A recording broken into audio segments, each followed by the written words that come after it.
Right, here we all are. You discovered something new. I took a closer look at that device. I was able to determine how it keeps the void gate sealed, but not how it might instead be employed to expand the opening. Stupid microphone. For that, I would need to reference the technique developed by Vritra's alchemists, no records of which appear to have survived the intervening years. Well, hopefully we can find something. We know this, so why have you sent for us? Have you learned aught of value or not? Patience, good sir. One must introduce the subject before launching into specifics. From what we understand, travel between worlds is accomplished by passing through the nebulous rift which exists between them. Picture, if you will, the moment you were called to the first. Or when Shinji was called to the first, more specifically. Yeah, let's think about what Shinji told us. You touched a focus of some kind to help the Exarch pinpoint your location. His summoning spell then channeled the energies of the Crystal Tower to begin your journey to his world.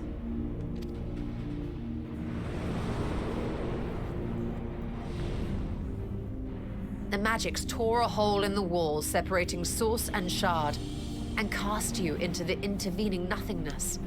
Of which there was a lot. The laws of nature hold no sway.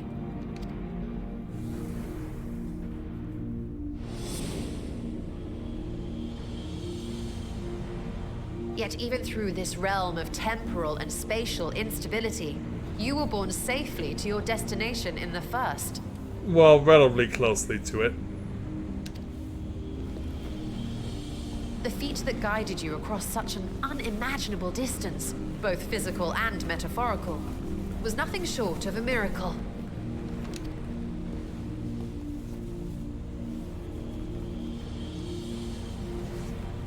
So what's on your mind?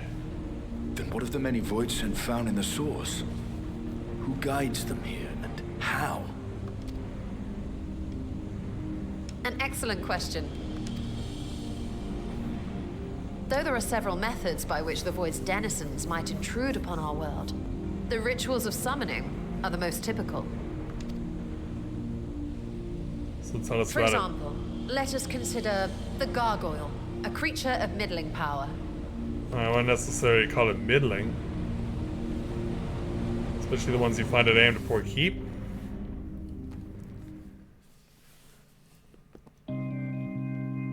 Oh, we got organ music playing.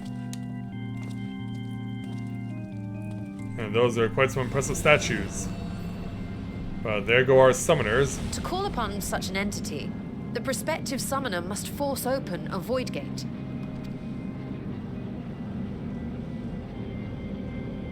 The portal lasts but a moment and is relatively small, allowing only an imp or other lesser being to squeeze through with their physical body intact.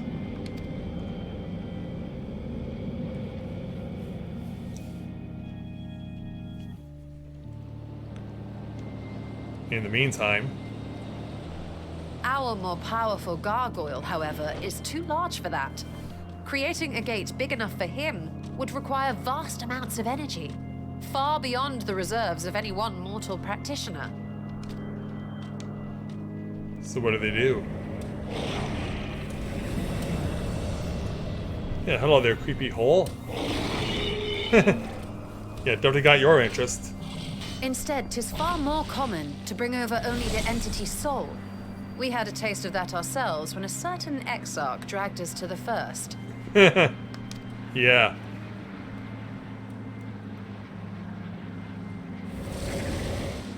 Although not in such a disturbing way as this, although it was still disturbing.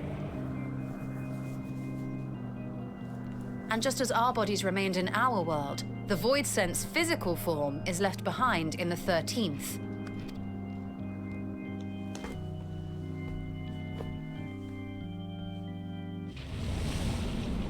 And so on this side,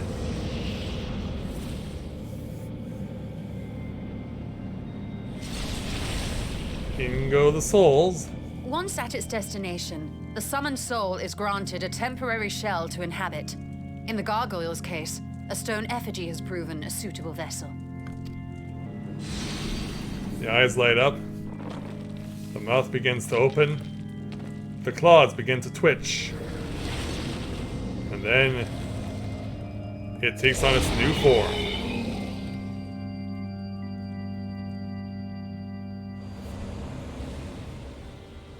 And end of organ music. Wait. You said that Voidsent must be called here deliberately by someone in the source, reeled in like a fisherman with his catch. Exactly. For a being to navigate the chaos of the rift, with or without form, there must needs be a guiding agent on the other side.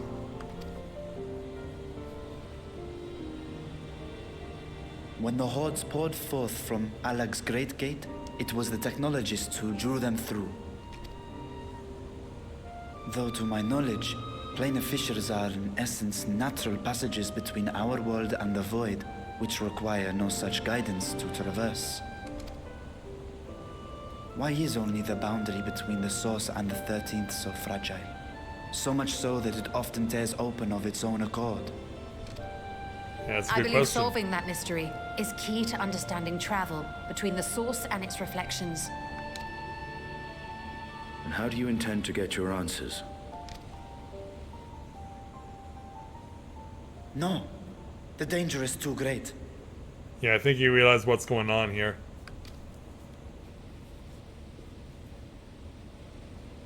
Perhaps. But what some call danger, others think of as adventure. Yeah, well, when you put it that way. Were you not listening to my tale? Never mind that the means to expand the gate has been lost to the ages. Even could you force the portal wide enough, you would be greeted by an army of murderous horrors the very instant you step through. So what do we do about it? I assure you I was most attentive. And I agree that to go alone would be certain death. But if I were to bring along one who has already braved the 13th and humbled the cloud of darkness, well, I imagine my chances would be much improved. Well, don't worry, Edie has vouched for Rika. She can do it. Yeah. So much for taking it easy.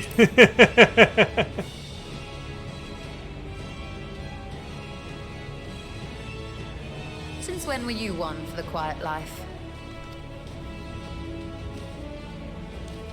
Time for the cat girls to hook up again.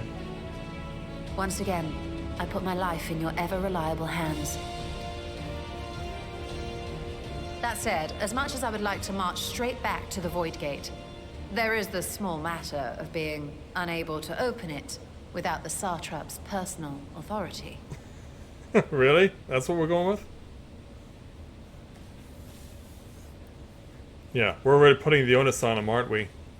As I've said before, I will grant you and yours any boon you choose to name, provided it does not endanger my people. You have my word that we will take every precaution.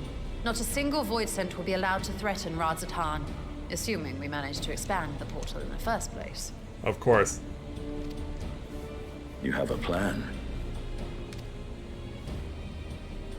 Actually, I had hoped you might help us with that. I presume the alchemists you retained supplied you with some explanation of their methodology. That they did. House Daimir was overseeing the project. Daimir. Ah, yes.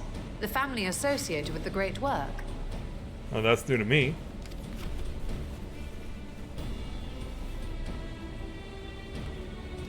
So who were they exactly? I did not fully comprehend the theory, but their research began with a void scent which had slipped through the fissure. After a thorough examination, they created an arcane simulacrum possessed of similar qualities. A man-made void scent, if you will. Really? It was apparently indispensable in their efforts to enlarge the gate. Well, that's no short of creepy. A man-made void scent.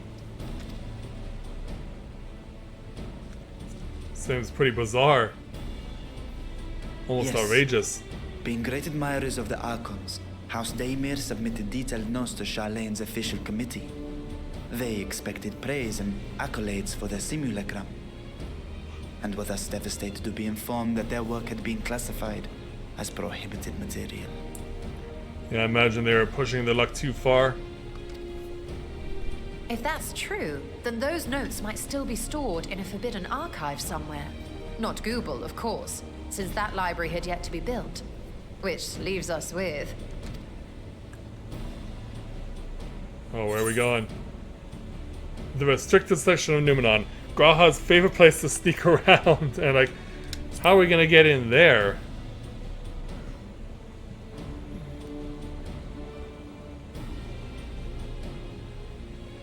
Indeed. Numenon's restricted stacks may very well hold a copy. In which case, I say we head directly to Charleon.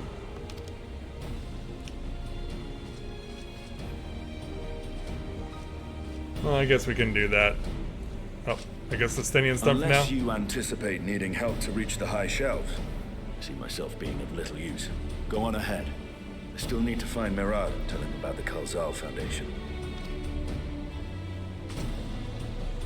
Okay, then.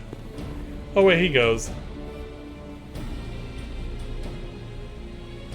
Let us be on our way as well.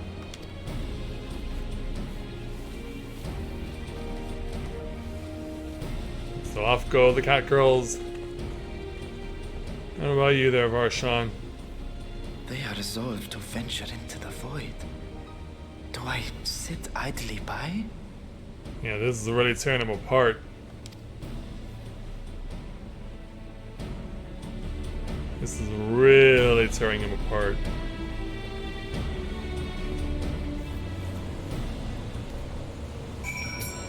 Yep, we gotta make our way back to Charleon, so back we go. Alright, return to Charleon and we'll speak with the Stola. If we're to enter Numenon's restricted archives with a minimum fuss, then we must secure the permission of the Forum. First, however, we shall need to enlist the cooperation of a member to broach the matter on our behalf. Who do you think might be inclined to assist us? I don't know. No one springs to mind? You know the people better than I do. What of Skarlock Monteshan? He did come to Graha's defense during the inquiry, after all. Well, I guess we could use that route again. 'Tis settled. Let us head to Phenomenon and see if he's willing to help us once more. Stola is now accompanying you. Keep her out of your sight in order to proceed with quest objectives. So, in other words, yeah. Of course, we can't use the Aetherite in order to travel to the various places. So we have to take a Stola from the Aetherite Plaza all the way over there. Alright, Stola. Discuss the studium. I apprenticed to Master Matoya at the age of 7 and labored under her tutelage for a full decade. I never had a chance to attend the studium. Neither did Thancred, as I recall. Soon after Master Louiswald took him in off the streets, he was put into the care of another Archon. He was a rigorous and practical education in the arts of espionage and survival. I sometimes wonder what my life might have been like had I pursued studies here instead. Do you have the last stand after a day of lectures, or should I wonder as well? I don't know. Oh, that does sound lovely. Afternoons with friends spent sipping tea and debating theories. Still, I wouldn't give up my time with Master Matoya for the world. The dark cave I studied in was about as far from the bright, airy halls of academia as one could get, but it was a wondrous, magical childhood nonetheless. Even as Matoya scolded you to no end.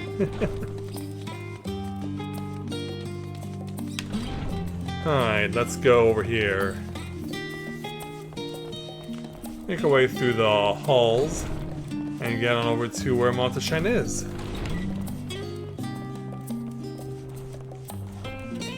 As he has a whole class, it seems.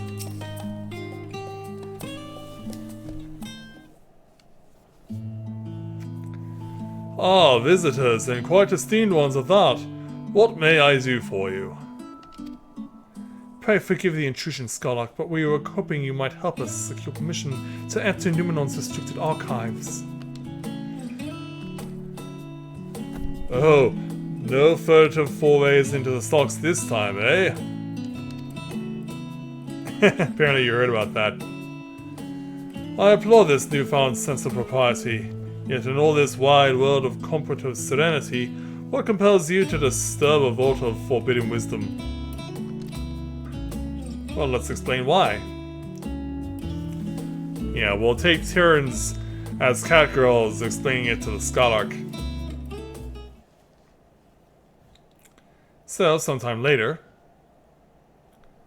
Fascinating. I had no idea such a technique existed. I would have been surprised if you had. If my assumption is correct, the research left behind with House Demir has been laying dormant in Shinin's archives for many centuries. And if you unearth the research, what then? Surely you don't intend to cross over into the void? Actually, that is in fact precisely what we intend. To what end, pray tell? To develop a method of traversing the rift, for one, that I might keep my word to a distant friend. Sentiment aside, I have journeyed to the end of existence. I have heard, felt, and thought endlessly about the truth of our world and the echo of its future, and yet I want to understand everything, to unravel it all down to its very last secret.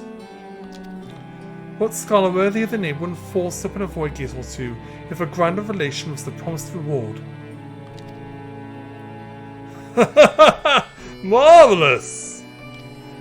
An audacious proposal worthy of Master Matoya herself.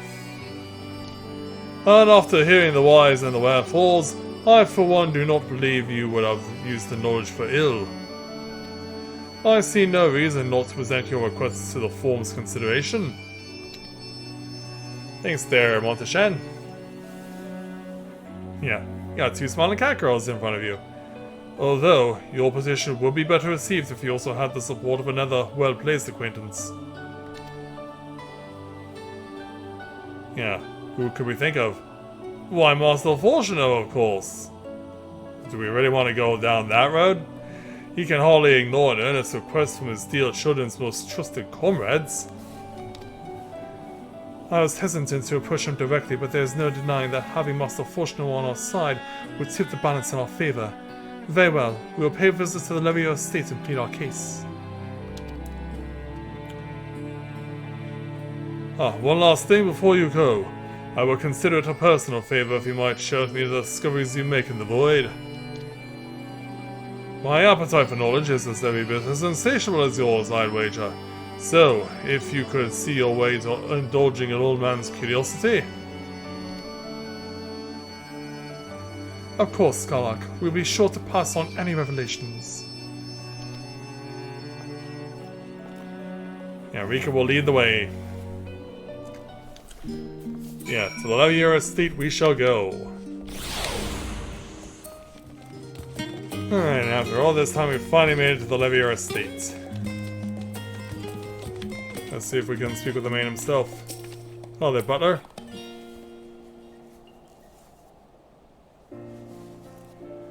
Oh, Mistress Rika, Mistress Stola, how may I be of service? We've come to speak with Master Fortuno. Is he home by any chance? Yes, the Master is in residence. I shall inform him he has guests. Coming to him in the middle of the night. Yeah, Fortuno, we're waking you up in the middle of the night just so you can come out and see if we can get permission from you. I guess you're all dressed for work anyway. Well, well.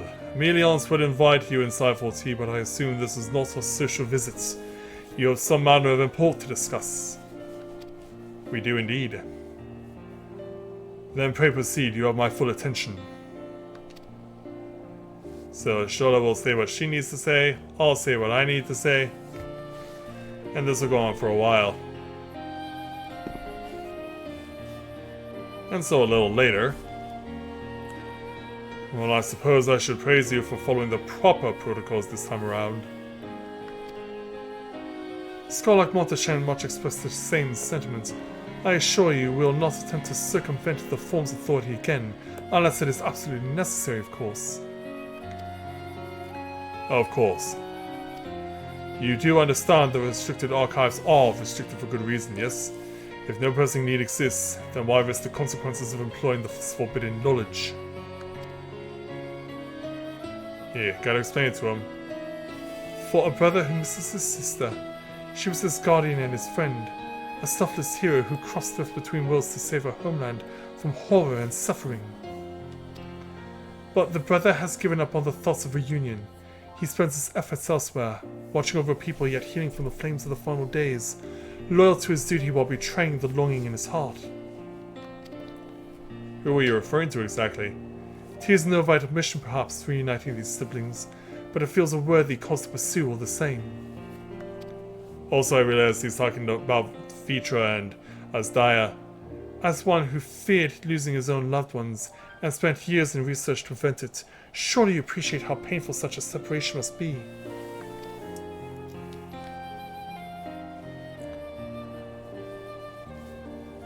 So as he mulls it over, reflections are still very much a mystery to us. Offering to share your experiences in the first should constitute a fair exchange with this corporation. Well, thank you very much there, Master Fortunel.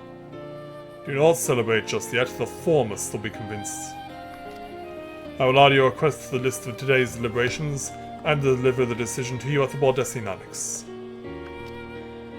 Thank you. Anyway, he goes.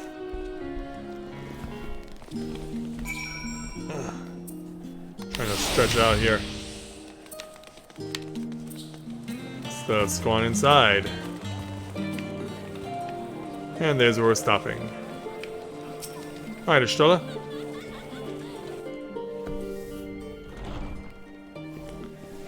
So, later that day,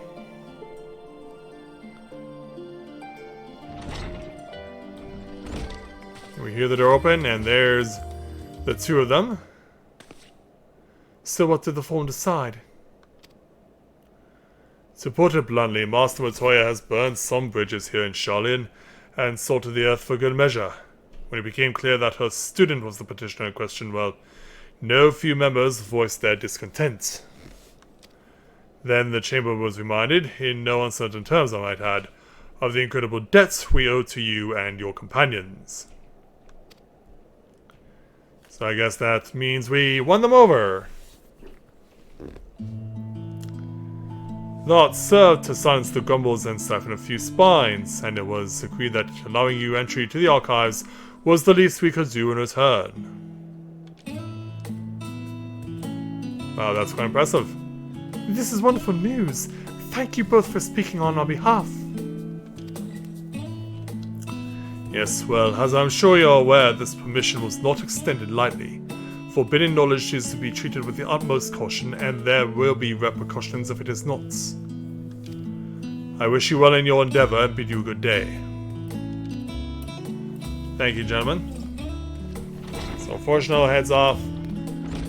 I guess Monteshan's sticking around a little. Ever the same, that one. Uncompromising, aye. But that very stoicism is exactly what Sharlayan needed to guide it through not one but two exoduses. Yes, indeed. Alright. So we gotta speak with the Stola to complete the quest. That went rather well, I think. As a child, I dreamt up any number of schemes for getting my hands on those forbidden tomes, and now I can simply walk through the front door. Our focus will be on finding House Stamir's research notes, of course, but the thought of so much knowledge at my disposal has me feeling a little guilty. I'm sure it does, but for now, we'll complete this quest and take the 1,605 gil that comes with it.